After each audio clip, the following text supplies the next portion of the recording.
D'ailleurs, pour les gens qui ne savent pas ce que c'est l'activité physique adaptée, c'est pour qui, c'est quoi, c'est sur combien de temps, ça consiste en quoi, NAPA, vraiment?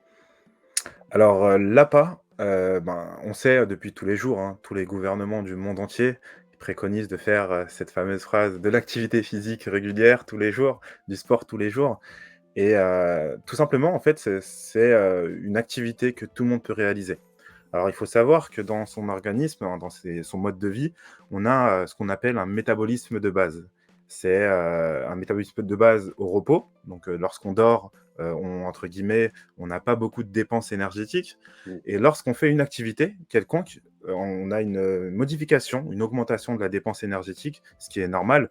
Je vous donne un exemple, quand tu vas marcher, juste le fait de marcher, du coup, tu sollicites des muscles, tu sollicites de l'énergie, tu vas courir, tu vas solliciter aussi de l'énergie, mais un peu plus que la marche. Donc c'est tout type d'activité, en fait, tout simplement, qu'on peut, avoir dans la journée et qui va permettre, en fait, d'augmenter la dépense énergétique par rapport à celle du repos. Ce qui va permettre de rechambouler, nos cellules, remettre en place, nos différents systèmes et c'est comme ça, en fait, qu'on va aller mieux et qu'on se sent mieux et on se sent en meilleure santé. Donc, quand on dit activité physique, généralement, certaines personnes pensent au sport. C'est Oui. pas forcément ça, c'est aller faire ses courses, marcher un peu plus vite, aller chercher ses enfants, monter des escaliers. Ça, c'est une activité physique et nous, ce qu'on veut, c'est que cette activité, elle soit accessible à tous. Donc peu importe sa particularité, que ce soit une maladie, que ce soit un handicap, que tout le monde ait accès à une activité physique régulière et surtout bienveillante et sécure. Donc, voilà, grosso modo. Ok. Et tu as commencé en préambule par nous dire que la signification de Kunto et nous faire le lien par rapport aux pays nordiques sur leur pratique sportive et un petit peu le mindset qu'ils ont. Est-ce que aujourd'hui tu dirais que en France, pas sur le sport, hein, mais sur l'activité sportive, on est assez bien doté et surtout, si on ne l'est pas, pour quelles raisons, avec ta vision un petit peu de professionnel?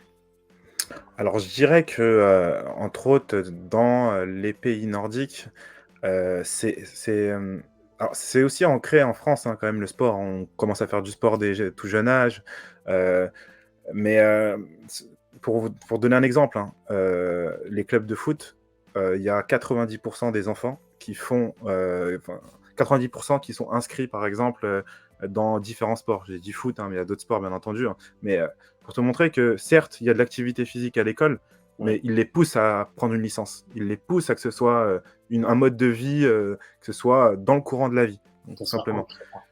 Ancré, exactement et je pense que c'est ce petit manque qu'il y a en France, c'est le fait de, entre guillemets, «simplifier» l'accès, à une pratique, heu, ne pas la rendre obligatoire, hein, bien entendu, hein, ça reste un loisir, mais pousser la personne à dire que: «Ah, tu fais pas du sport? C'est bizarre».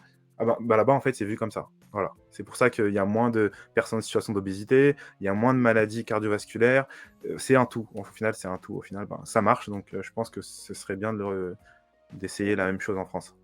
Oui, c'est une question, ouais, c'est vrai que c'est une question de mentalité dès l'école, le plus jeune âge, cette culture un petit peu sportive, physique. Pourtant, on en a, hein, on a eu des cours de PS, mais c'est vrai que c'est peut-être moins ancré que dans d'autres pays.